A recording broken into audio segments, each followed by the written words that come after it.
శ్రీమాత్రే నమః. అందరికీ నమస్కారం అండి. ఇవాళ మనం మకర రాశి వారి గురించి తెలుసుకుందాం. మకర రాశి వారికి 23, 24, 25 తేదీల్లో మీకు జరిగేది తెలిస్తే ఖచ్చితంగా ఆశ్చర్యపోతారు. ఈ 4 రోజుల్లో మీరు 2 శుభవార్తలు వినబోతున్నారు. మీ జీవితానికి సంబంధించి మీరు ఎప్పటి నుంచో ఎదురు చూస్తున్నటువంటి 2 అతిపెద్ద శుభవార్తలు వినబోతున్నారు. ఇక ఈ మకర రాశి వారి యొక్క జీవితం ఈ 4 రోజుల్లో ఏ విధంగా సాగిపోతుంది, అలాగే మకర రాశి వారు ఏ పరిహారాలు చేయటం వల్ల వారికి ఇంకా మరిన్ని శుభ ఫలితాలు పొందే అవకాశాలు ఉంటాయి, ఈ పూర్తి అంశాలన్నీ కూడా ఇప్పుడు ఈ వీడియో ద్వారా తెలుసుకుందాం. కాబట్టి ఈ వీడియోని ఎక్కడా కూడా స్కిప్ చేయకుండా చివరి వరకు చూడండి. అలానే వీడియో చూసే ముందు ఒక లైక్ చేసి వెళ్ళండి. అప్పుడే మేము మీకు ఏం చెబుతున్నామో పూర్తిగా అర్థమవుతుంది. అలాగే జై శ్రీరామ్ అని చిన్న కామెంట్ చేయండి. ఇక వివరాల్లోకి వెళ్తే మకర రాశి వారి గురించి ఎంత చెప్పినా తక్కువే. జ్యోతిష్య శాస్త్రం ప్రకారం మీ రాశికి అధిపతి సాక్షాత్తు శని భగవానుడు. ఆయన ఇచ్చిన ఓర్పు, సహనం, క్రమశిక్షణ మీ సొంతం. మీరు ఏ పని మొదలుపెట్టినా మధ్యలో ఎన్ని అడ్డంకులు వచ్చినా, ఎన్ని ఆటిపోట్లు ఎదురైనా నా వల్ల కాదు అని చేతులెత్తేసే రకం కాదు. కొండంత సమస్యను కూడా గోరంతగా చూస్తూ నెమ్మదిగా నిదానంగా అయినా సరే దాన్ని పరిష్కరించి అనుకున్నది సాధించేంత వరకు వదలరు. మీది భూతత్వం కలిగిన రాశి కాబట్టి మీరు గాలిలో మేడలు కట్టరు. ఆచరణ సాధ్యమైన వాస్తవికమైన లక్ష్యాలని నిర్దేశించుకుంటారు. మీ పట్టుదల, కార్యదీక్ష చూసి నేర్చుకోవాల్సింది ఎంతో ఉంది. మీలో సహజంగానే బాధ్యతాయుతమైన గుణం ఎక్కువగా ఉంటుంది. కుటుంబం పట్ల, సమాజం పట్ల, మీరు చేసే ఉద్యోగం లేదా వ్యాపారం పట్ల మీకున్న నిబద్ధత అమోఘం. ఇది నా పని, నా బాధ్యత అని స్వీకరించారు. అంటే దాని 100% సమర్థవంతంగా పూర్తి చేయడానికే చూస్తారు.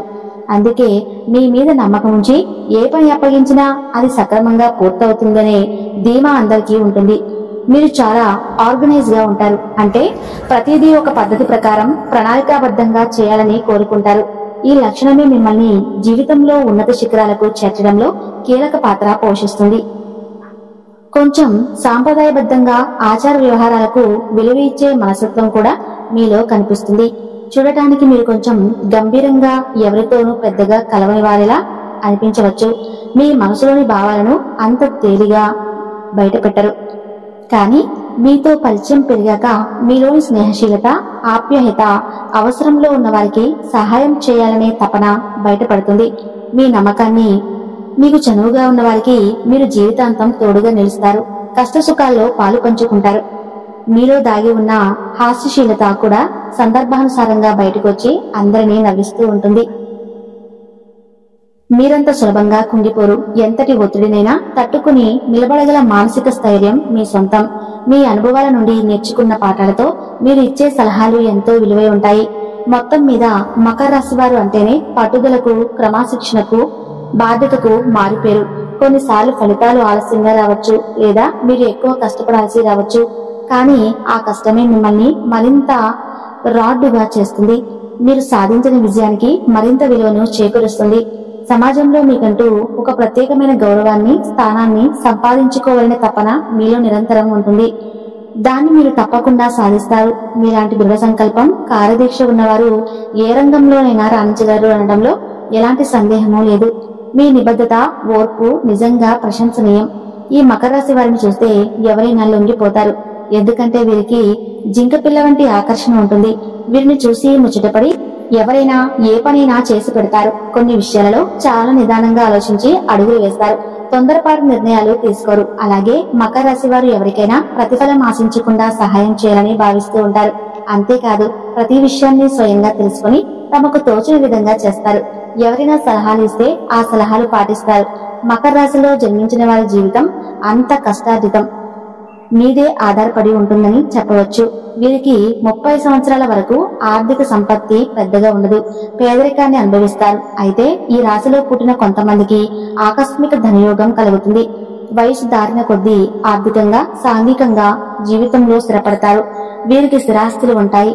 సొంత ఇల్లు కూడా ఉంటుంది. ఇక మీకు తెలియని ముఖ్య విషయం ఏమిటంటే కొంతమంది మనుషులకు దూరంగా ఉండండి.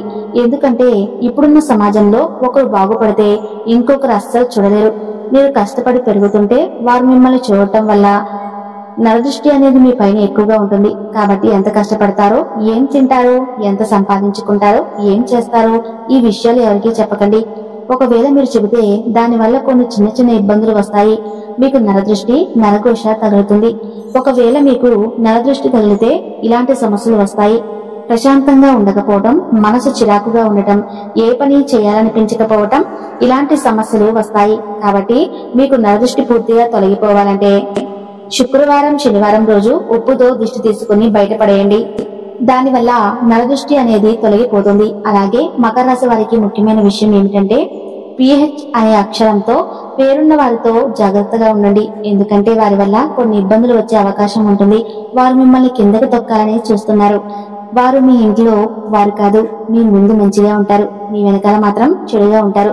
మీరు మంచిగా బ్రతుకుతుంటే వారు అస్సలు ఓర్చుకోలేరు, వారవలేరు. కాబట్టి వీరిద్దరిలో జాగ్రత్తగా ఉండండి. మీరు ఏదైనా కొత్త పని మొదలు పెట్టారనుకుంటే శుక్రవారం లేదా శనివారం మొదలు పెట్టండి. దానివల్ల బాగా కలిసి వస్తుంది. త్వరలోనే మీ పనులన్నీ పూర్తి అవుతాయి. ఈ 2 రోజులలో నల్లటి వస్త్రాలు అస్సలు వేసుకోకండి. దానివల్ల వచ్చే అదృష్టం కూడా రాకుండా పోతుంది. చిన్న చిన్న సమస్యలు వచ్చే అవకాశం ఉంటుంది. ఇక మీ మకర రాశి వారికి జూన్ 23 నుంచి జూలై 6 వరకు మీ రాశి వారికి గ్రహాల సంచారం ఆధారంగా రోజువారీ ఫలితాలు ఎలా ఉండబోతున్నాయో వివరంగా చూద్దాం. ఈ అంచనాలు సాధారణమైనవి మరియు మీ వ్యక్తిగత జాతక చక్రంలోని గ్రహ స్థానాలను బట్టి మార్పులు ఉండవచ్చని గ్రహించగలరు. జూన్ 23 ఈ రోజు మీ మకర రాశి వారికి చంద్రుడు మీ రాశి నుండి 5వ ఇంటి అంటే వృషభ రాశిలో సంచరిస్తున్నాడు. ఇదే ఇంట్లో సూర్యుడు, బుధుడు కూడా ఉండటం విశేషం. 5వ ఇల్లు మీ పిల్లల విద్య, సృజనాత్మకత, ప్రేమ వ్యవహారాలు, వినోదం మరియు మీ పూర్వపుణ్య స్థానాన్ని సూచిస్తుంది. ఈ రోజు మీ ఆలోచనలు, మానసిక స్థితి ప్రధానంగా ఈ విషయాలపై కేంద్రీకృతమై ఉంటాయి. పిల్లల విషయంలో ఈ రోజు మీరు ఎక్కువ సమయం గడుపుతారు. వారి చదువు, ఆరోగ్యం లేదా వారి భవిష్యత్తు ప్రణాళిక గురించి మీరు ఆలోచిస్తారు లేదా వారితో చర్చిస్తారు. వారి నుండి ఏదైనా శుభవార్త వినే అవకాశం ఉంది లేదా వారి ప్రవర్తన విజయాలు మీకు ఆనందాన్ని కలిగిస్తాయి. సృజనాత్మకత రంగాలలో పనిచేస్తున్న వారికి ఈ రోజు చాలా అనుకూలంగా ఉంటుంది. కొత్త ఆలోచనలు వస్తాయి. వాటిని ఆచరణలో పెట్టడానికి ప్రయత్నిస్తారు. కళలు, సాహిత్యం, సంగీతం వంటి వాటిపై ఆసక్తి పెరుగుతుంది. విద్యార్థులకి ఇది మంచి రోజు. పాఠాలు బాగా అర్థమవుతాయి. ఏకాగ్రత పెరుగుతుంది. ఏదైనా కొత్త కోర్సులో చేరాలనుకుంటే లేదా పోటీ పరీక్షలకు సిద్ధమవుతుంటే ఈ రోజు దానికి సంబంధించిన ప్రణాళికలు వేసుకోవడానికి అనుకూలంగా ఉంటుంది. బుధవారం ప్రేమ వ్యవహారాలలో ఉన్నవారికి అనుకూలమైన వాతావరణం ఉంటుంది. మీ మనసులోని భావాలను వ్యక్తపరచడానికి ఇది మంచి సమయం. అయితే సూర్యుడు కూడా ఇదే ఇంట్లో ఉండటం వల్ల కొన్నిసార్లు మీ పిల్లల విషయంలో లేదా మీ సృజనాత్మకత ప్రయత్నాల్లో కొంచెం అహం లేదా ఆధిపత్య ధోరణి కనిపించే అవకాశం ఉంది. దీన్ని అదుపులో ఉంచుకుంటే మంచిది.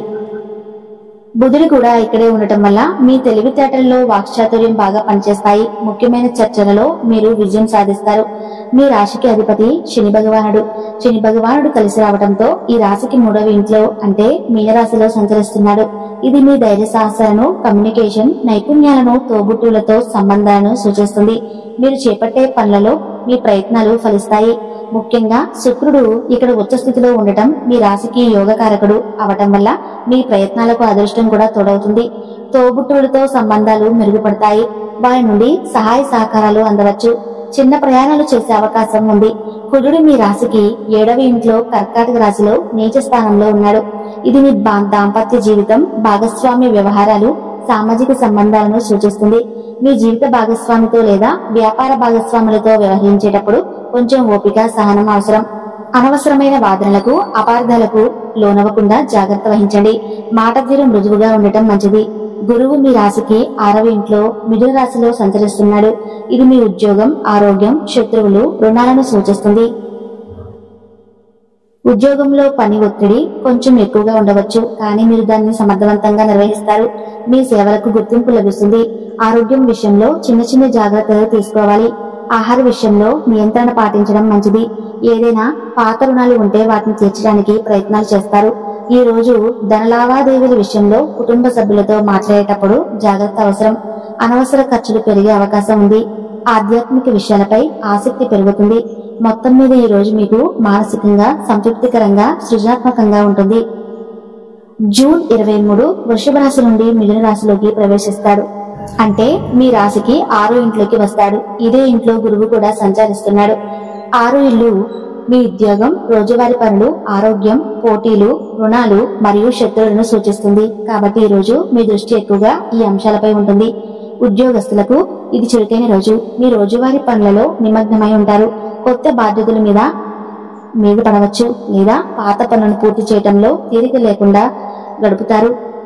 మీ అధికారులతో లేదా సహోద్యోగులతో సత్సంబంధాలు కొనసాగించడానికి ప్రయత్నించండి. గురువు కూడా ఇదే ఇంట్లో ఉండటం వల్ల మీరు చేసే పనికి తగిన గుర్తింపు, ప్రశంసలు లభించే అవకాశం ఉంది. మీ సేవలకు, నైపుణ్యాలకు విలువ పెరుగుతుంది. ఏదైనా పోటీ పరీక్షలకు హాజరవుతున్నట్లయితే బాగా రాణించడానికి అవకాశం ఉంది. ఆరోగ్యం విషయంలో కొంచెం శ్రద్ధ అవసరం. పని ఒత్తిడి వల్ల కొంచెం అలసటగా అనిపించవచ్చు. సరైన విశ్రాంతి తీసుకోవటం, పౌష్టికాహారం తీసుకోవటం ముఖ్యం. చిన్న చిన్న ఆరోగ్య సమస్యలు, ఉదాహరణకు జీర్ణ సంబంధిత సమస్యలు లేదా జలుబు వంటి ఇబ్బందులు పెట్టవచ్చు. కానీ అవి త్వరలోనే తగ్గిపోతాయి. ఏదైనా పాత్రణాలు ఉంటే వాటిని తీర్చడానికి ఇది మంచి సమయం. ఈ రోజు మీ ప్రధాన కర్తవ్యం మీ సంబంధాలను, ముఖ్యంగా మీ దాంపత్య జీవితాన్ని కాపాడుకోవటం. ఓపిక, సహనం, అవగాహనతో వ్యవహరించడం ద్వారా ఈ రోజును ప్రశాంతంగా గడపవచ్చు. శివారాధన లేదా హనుమాన్ చాలీసా పఠించడం వల్ల మానసిక ప్రశాంతత లభిస్తుంది. కుజుడు ప్రతికూల ప్రభావాలు తగ్గుతాయి. ఈ విధంగా ఈ 4 రోజులు మకర రాశి వారికి మంచి ఫలితాలు ఇస్తాయి. మీ తెలివితేటలతో, పట్టుదల మరియు ఓపికతో ప్రతికూల ఫలితాలను అధిగమించి అనుకూల ఫలితాలను పొందగలరని ఆశిస్తున్నాము. మకర రాశి వారు ఈ 3 రోజులు కొన్ని సులువైన పరిహారాలు పాటించడం వల్ల గ్రహాల అనుకూలత పెరిగి ఇబ్బందులు తగ్గుముఖం పడతాయి. ముఖ్యంగా మీ రాశికి 7వ ఇంట్లో కుజుడు నీచ స్థానంలో ఉండటం వల్ల దాంపత్య జీవితంలో భాగస్వాములతో సంబంధాలలో కొన్ని ఒడిదుడుకులు వచ్చే అవకాశం ఉంది. దీని నివారణకు ప్రతిరోజు వీలైతే హనుమాన్ చాలీసా పాటించండి. సుబ్రహ్మణ్య స్వామికి లేదా ఆంజనేయ స్వామికి ఎర్రటి పూలతో పూజ చేయటం, బెల్లం లేదా కందిపప్పు నైవేద్యంగా సమర్పించడం చాలా మంచిది. కోపాన్ని తగ్గించుకుని ఓపికగా వ్యవహరించడం ఈ సమయంలో చాలా అవసరం. ఎవరితోనూ కఠినంగా మాట్లాడకుండా మృదువుగా సంభాషించడానికి ప్రయత్నించండి. మీ రాశాధిపతి శనీశ్వరుడు కాబట్టి శనీశ్వరుడికి శనివారం రోజున తైలాభిషేకం నువ్వుల నూనెతో చేసి నల్ల నువ్వులు లేదా నల్లని వస్త్రాలు దానం చేయడం మంచిది. కాకులకు ఆహారం పెట్టడం కూడా శని ప్రీతికరం. అలాగే రాహువు మీ 2వ ఇంట్లో, కేతువు 8వ ఇంట్లో ఉండటం వల్ల కొన్నిసార్లు ఆర్థిక విషయాల్లో గందరగోళం, కుటుంబంలో అపార్థాలు లేదా ఆకస్మిక ఖర్చులు ఎదురవ్వచ్చు. వీటి నివారణకు దుర్గాదేవిని లేదా కాళికాదేవిని ఆరాధించడం, దుర్గా సప్తాశతి పారాయణం చేయటం లేదా వినడం మంచిది. ఈ 4 రోజుల్లో చంద్రుడి సంచారం వల్ల మనసు కొంచెం చంచలంగా ఉండే అవకాశం ఉంది. మానసిక ప్రశాంతత కోసం ప్రతిరోజు ఉదయాన్నే లేచి స్నానం చేసిన తర్వాత కొద్దిసేపు ధ్యానం చేయటం లేదా ఓం నమ శివాయ అనే మంత్రాన్ని జపించడం మేలు. సోమవారంలో శివునికి పాలాభిషేకం చేయటం కూడా మంచి ఫలితాలను ఇస్తుంది. పక్షులకు గింజలు వేయడం, మొక్కలకు నీళ్లు పోయటం వంటి చిన్న చిన్న సత్కార్యాలు చేయటం వల్ల కూడా మనసు తేలికపడి సానుకూల శక్తి పెరుగుతుంది. పెద్దల మాట వినడం, వారి ఆశీర్వాదాలు తీసుకోవటం వల్ల గ్రహ దోషాలు శాంతించి శుభ ఫలితాలు కలుగుతాయి. ముఖ్యంగా మీ ఆరోగ్యం పట్ల శ్రద్ధ వహించండి. సరైన ఆహారం తీసుకోవటం, తగినంత విశ్రాంతి తీసుకోవటం మర్చిపోకండి. ఇక మకర రాశి వారి గురించి తెలుసుకున్నారు కదా. ఈ వీడియో గనక నచ్చినట్లయితే తప్పకుండా లైక్ చేసి జై శ్రీరామ్ అని చిన్న కామెంట్ చేయండి. Thank you.